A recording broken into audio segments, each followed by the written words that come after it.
بھی نہیں رہتا، پلک کا بھی نہیں رہتا، زمین کا بھی نہیں رہتا، گمان کا بھی نہیں رہتا، یقین کا بھی نہیں رہتا۔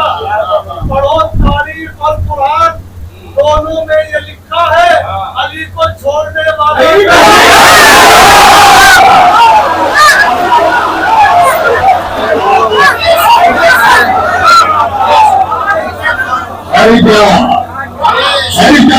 ملیں گے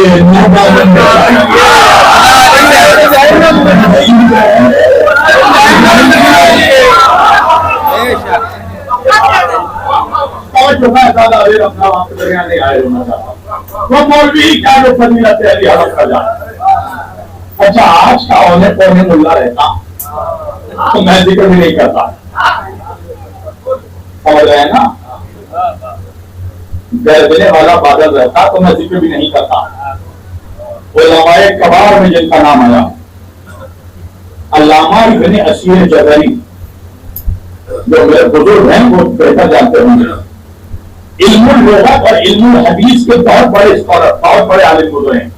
علامہ ابن اسیر جزری ان کی کتاب ہے نہایہ ابن اسیر، یعنی قرآن کریم میں عربی کے جو الفاظ استعمال ہوئے ہیں اس کی لغت اس کی نہایا توجہ، ان کی کتاب کتب نہایا ابن اسیر، اس میں نور کے سبجیکٹ پہ نور کے چیپٹر میں وہ اسی حدیث کا ذکر کرتے ہیں اور کرنے کے بعد کہتے ہیں نبی نے کہا تو صحیح کہ نظر و الی وجہ علی عبادہ، علی کا چہرہ دیکھنا عبادت ہے مگر واقعا عبادت نہیں۔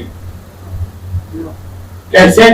اب سنو گے، وہ اپنی تشریح پیش کر رہے ہیں، اپنی ریسرچ تحقیق، اور ہم تو تحقیق ہم کو سراتے ہیں، سننا ریسرچ اپنی پیش کرتے ہیں۔ وہ کہتے ہیں وجہ یہ ہے، اس لیے نبی نے کہا کہ علی کا چہرہ دیکھنا عبادت ہے، وجہ یہ ہے کہ جب مولا علی کرم اللہ وجہ شریف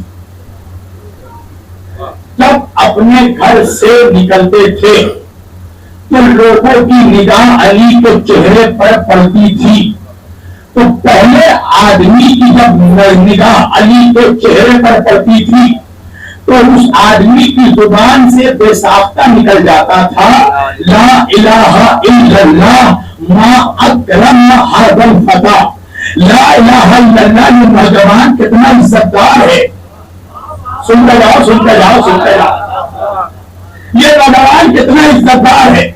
فرماتے ہیں دوسرے آدمی کی نگاہ علی کے چہرے پر پڑی، اس کی زبان سے بے ساختہ نکلا لا الہ الا اللہ ما اعلم ھذا الفتى، لا الہ الا اللہ۔ یہ نوجوان کتنا بڑا عالم ہے۔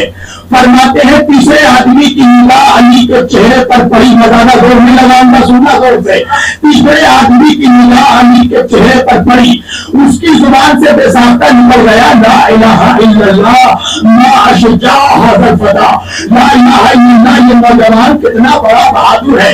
فرماتے ہیں چوتھے آدمی کی نگاہ علی کے چہرے پر پڑی، اس کی زبان سے بے ساختہ نکلا لا الہ الا اللہ ما اصغى ھذا الفتى، لا الہ الا اللہ۔ یہ نوجوان کتنا بڑا سخی ہے۔ سننا، چار لوگوں نے علی کا چہرہ دیکھا، پہلے نے چہرہ دیکھا کہا لا الہ الا اللہ، یہ نوجوان کتنا بڑا عزت دار ہے۔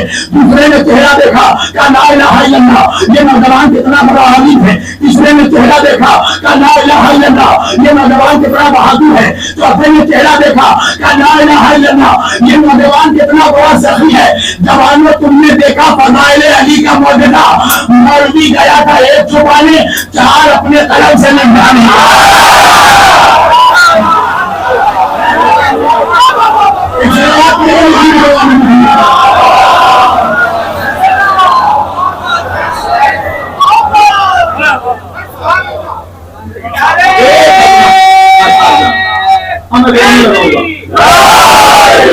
ایک عظمت چھپانے گیا تھا، چار اپنے قلم سے لکھ دی، اور کیا کہہ کر لکھا کہ جس نے علی کا چہرہ دیکھا بے ساختہ اس کی زبان سے نکلا لا الہ الا اللہ، لا الہ الا اللہ۔ لا الہ الا اللہ.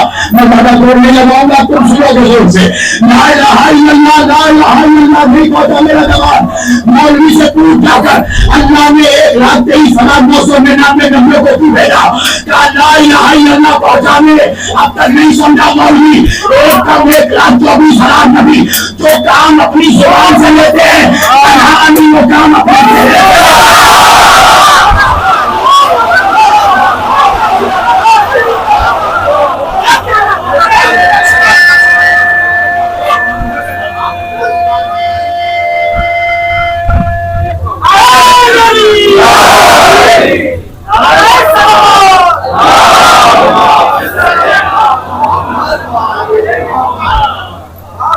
یا دنیا بدل کر کہہ دوں کہ تمام نبوت جو کام اپنی زبانوں سے لیتی ہے, امامت وہ کام اپنے چہرے سے لیتی ہے, ولایت وہ کام اپنے چہرے سے لیتی ہے. سمجھ دی میں نے, اس لیے لوگ ولایت کے دشمن بن گئے. میں بہت ہی چھوٹا حقیر طالب علم ہوں, مگر اپنی اسٹڈی پہ ریسرچ پہ جتنا مولا نے مجھے علم عطا کیا ہے اس کی بنیاد پر یہ کہہ رہا ہوں کہ کربلا علی ولی اللہ کی جنگ تھی.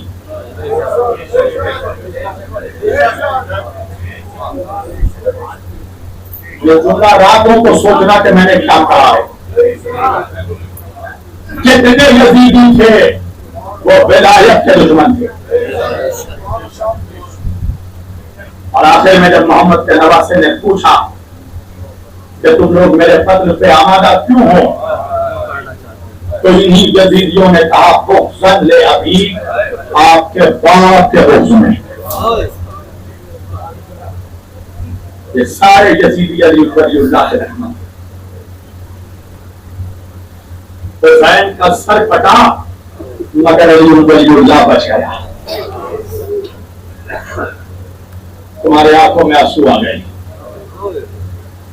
مولا تمہارے آنسوؤں کو سلامت رکھے, تمہاری عزاداری کو قبول کرے. رونے کے لیے یہی کافی ہے کہ 28 محرم اب گزر گیا.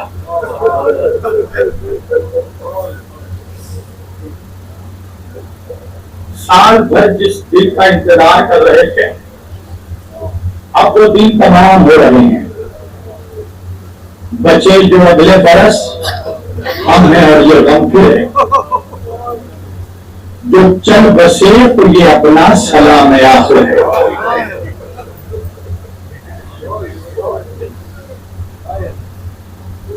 تمہارے آنکھوں میں آنسو آ گئے. تمہیں رونا چاہیے اس لیے کہ تم نے سنا ہے نا کربلا میں پیاسے کے گلے پر چھری چڑھا دی.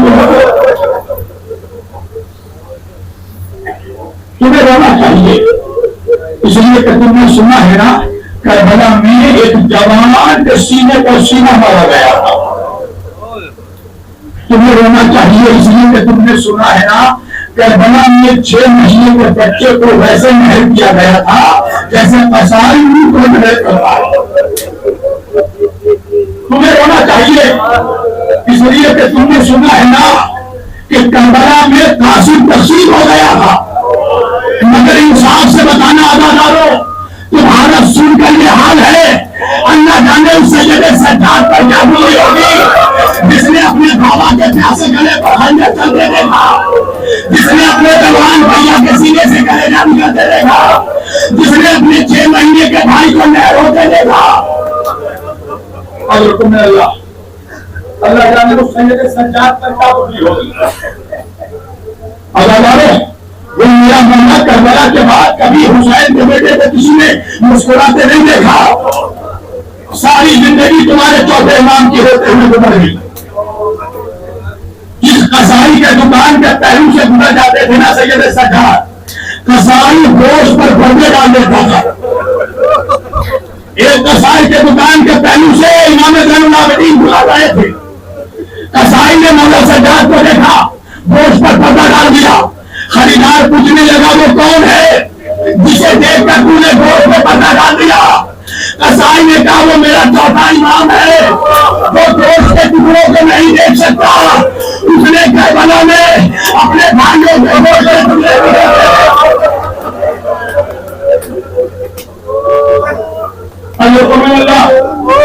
اللہ کے پیغمبر نے سوا ہمیں حسین کے ادادار رونے میں کمی مت کرنا، اس لیے کہ فاطمہ زہرا ایک کے چہرے کو دیکھ رہی ہے، اور زہرا اکیلے نہیں آئی ہے، 4 سال کی بچی ساتھ میں آئی ہے۔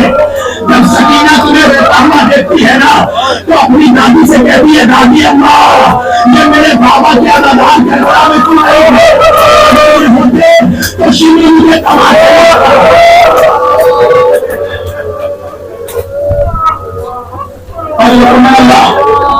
سنو جانب تمہارے مولا سجاد سے جب بھی کسی نے پوچھا نا مولا سب سے زیادہ مصیبت کہاں آئی، سجاد نے 3 مرتبہ کہا الشام الشام الشام۔ پوچھنے والے نے پوچھا مولا آپ کے بابا حسین کے گلے پر خنجر کربلا میں چلا، قاسم کربلا میں تقسیم ہوا، اکبر کے سینے سے کلیجہ کربلا میں باہر آیا، اصغر کربلا میں نہر ہوا، مولا شام میں کیا ہوا؟ مولا سجاد نے کہا منہار تو نے انصاف نہیں کیا، ارے رائے خدا میں سر کٹانا ہماری وراثت ہے، ارے تیر کھانا ہماری وراثت ہے، مگر ماں بہنوں کا بازاروں میں گھمایا جانا۔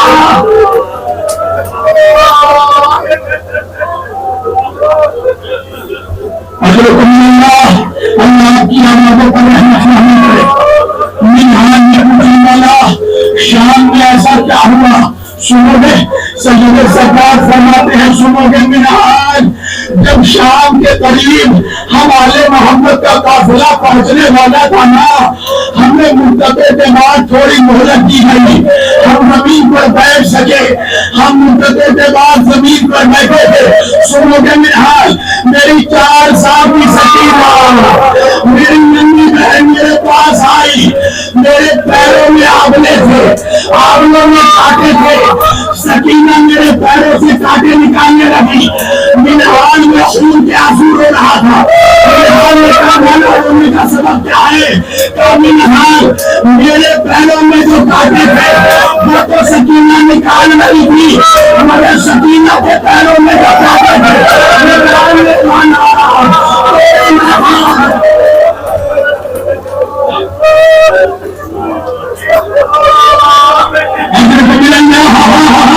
کتنا اچھا پوچھا دے رہے ہو نا فاطمہ زہرا تمہارے پوچھے کو قبول کرے۔ سنو گے سید سجاد کہتے منہان جب شام کے دروازے پر ہمارا قافلہ پہنچا نا تو ایک منادی دینے والے نے ندا دی شام والو باغیوں کا قافلہ آ گیا۔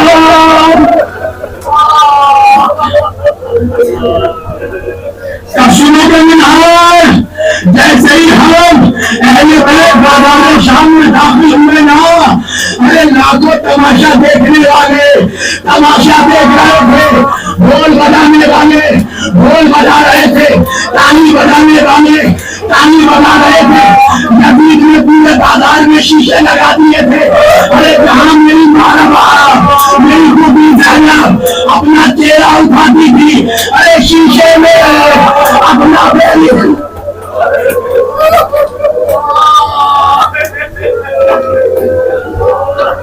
سنا منہان جب ہم بازار میں داخل ہوئے تو مسلمان ہم پر ایسے ٹوٹ پڑے جیسے بیلیا اپنے شکار سے ٹوٹ پڑتا ہے۔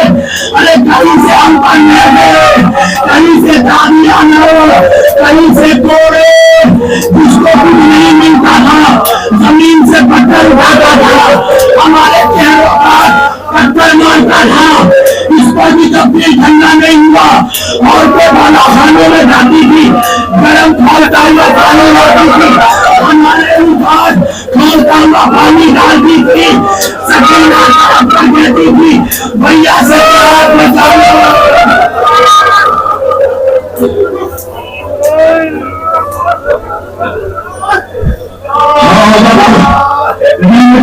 کی طاقت ہے تم میں سننے کی طاقت ہے. سیدہ انہیں طاقت دی ہے کہ آپ کے بیٹے کے مسائل پر ضرور